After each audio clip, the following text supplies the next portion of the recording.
So part of it is, as you walk in and a project manager, but actually before somebody signs a contract, I was very careful to say what was promised here ahead of time. So that kept me, after those couple of experiences where, like I said, my salespeople had over-delivered, I learned it only takes, the first time you're like, well, okay, maybe it was just a fluke. No, it wasn't a fluke. It was sort of the standard. So then we had to come in and say, this is what we can actually execute on. And by the way, we're not promising you the moon, so you don't have to pay for the moon, right? Yeah. And then most people would appreciate that. They're like, well, thank you for not having me pay for something that doesn't really exist, right? And you came here from there? I haven't been here in the Vegas area for very long. I just moved here in January. Okay. And I'm having a unique time trying to adjust to your hot summers coming from Napa Valley. It's the area. That's a little tough. But there's certainly some opportunity here, I think, in terms of the ability to reach the nation. Las Vegas is something that many people know and are willing to come and listen to what you have to say. Yeah, they know it, but they don't know what it really is. Well, it's kind of an interesting. I've been here 36 years. Wow. Okay. And I've seen people come in from out of town for whatever conferences, vacations, whatever, and they just have no clue what we really do here. Yeah. And how many services there are here, and how there's a lot of good people here. Absolutely. What made you leave? You're working for yourself now, correct? Yes. What made you leave working for someone with a high dollar paycheck and strike out on your own? So the better 10 years of my career, my corporate career, I really love working for startups. I'm great in let's go get it done, let's get it executed mode. I'm not very good in maintenance mode. I wouldn't make a good bus driver running the same route, right? That's because I grew up in technology, and you got to have something new. So the better part of the last 10 years, every 2 years working for a startup, I kept getting laid off.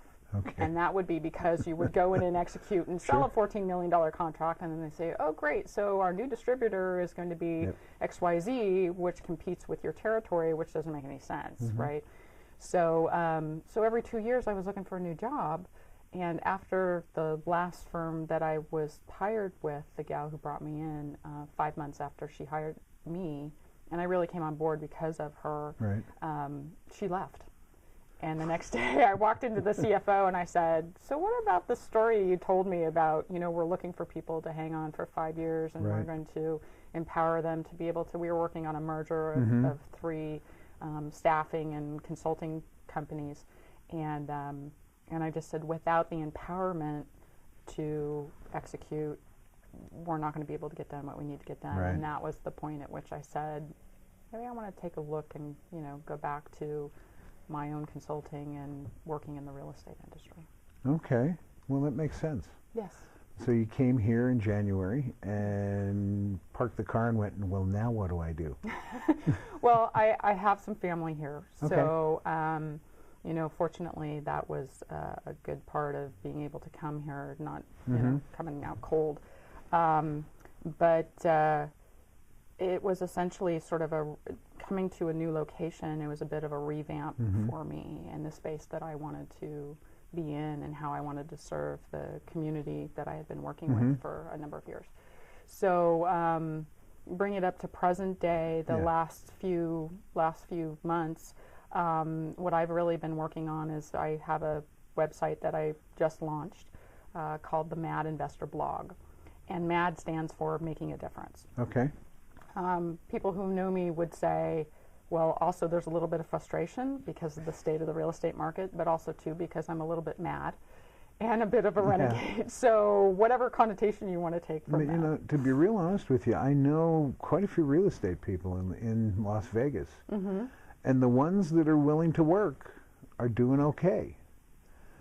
It takes reaching out maybe to people from other countries or other states, but they're doing okay.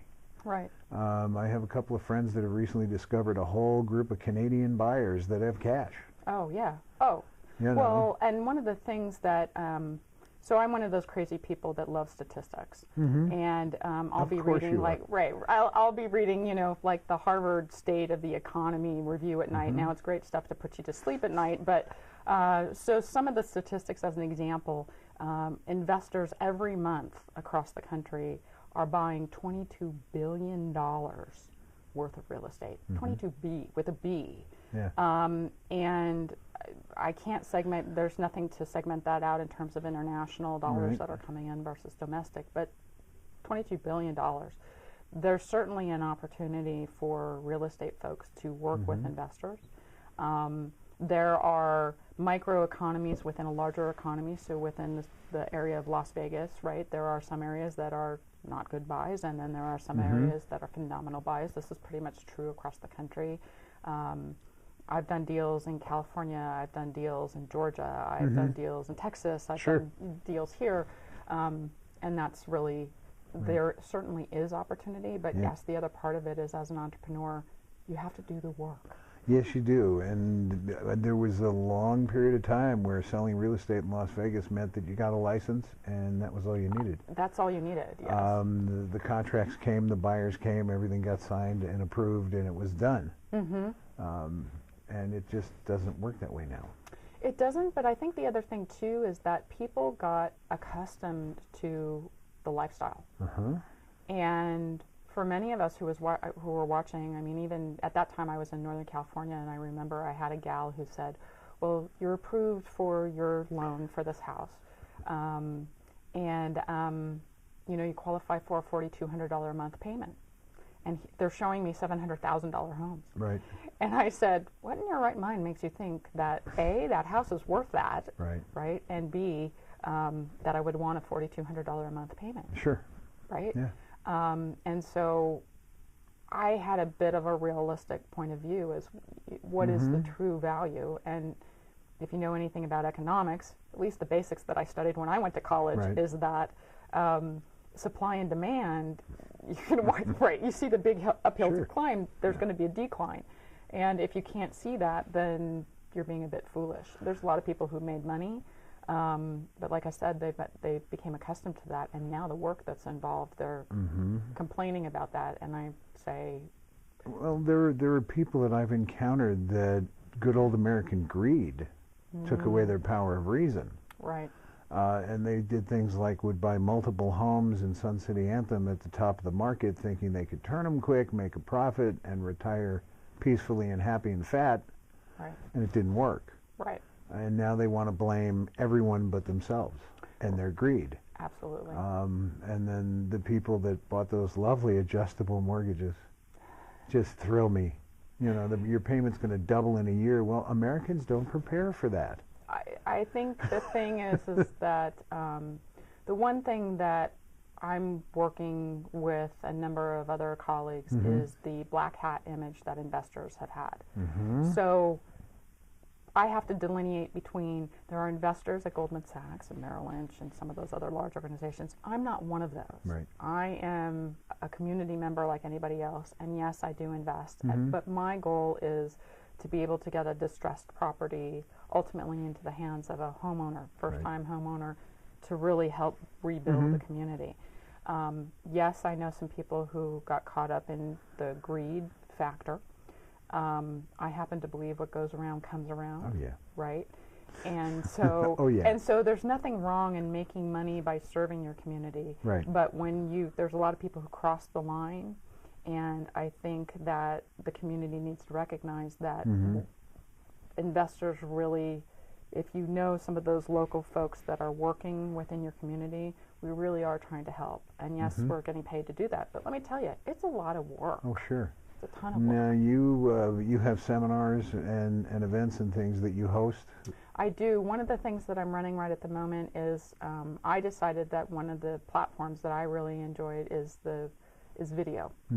And so I've been going to community leaders and national leaders in the real estate industry and interviewing them, much like Oprah did. I thought that was a great model. I liked her model, right? So I've adopted that, and the idea behind that is to really share the insights and the strategies from these professional experts, because success leaves clues. And modeling some of these, you know, multimillionaires or some, you know, a couple of the billionaires that I know, you'd be foolish not to listen to, you know, some of the advice that they would offer. So sharing some of that, sharing opportunities for exclusive deals that come up, because a lot of people think that, you know, just because you belong to some website, somebody's going to blast it out to the general public. Right. Let me tell you, folks, it doesn't work that way. But also being able to provide tools, because over the course of my career, as I actually began to pull some of this information together, I've executed hundreds of different types of technology into an organization to increase productivity, to drive profits, and where I can help people within the community. Like I said, whether they're a small entrepreneur, I've been there, or, you know, Oracle, right? I've been there as well. So that range between, it's just a matter of scaling that. And yes, I'm involved in speaking events, and but primarily. So what's going to happen when someone goes to visit with you and go to one of your events is they're going to find out how to get the most efficient and the best economic investment, but not only that, but how to keep it rolling. Yes. And how to do it wisely.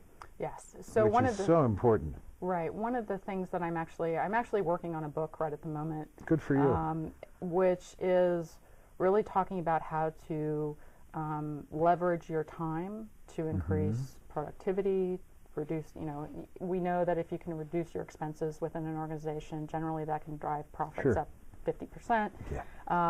But taking some of those small tools and implementing, you know, even for the local realtor, to identify, hey, here's 3 iPhone apps that you could use, so you don't have to be running back to your office. Does that make a difference?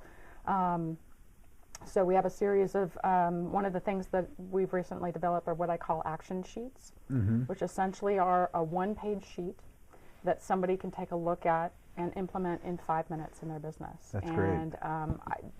I welcome folks to be able to visit the website. They can go ahead and download that. We'll have a series of those available, and they can execute them in their business. That's great. And your website is themadinvestorblog.com. That's correct, the Mad Investor Blog.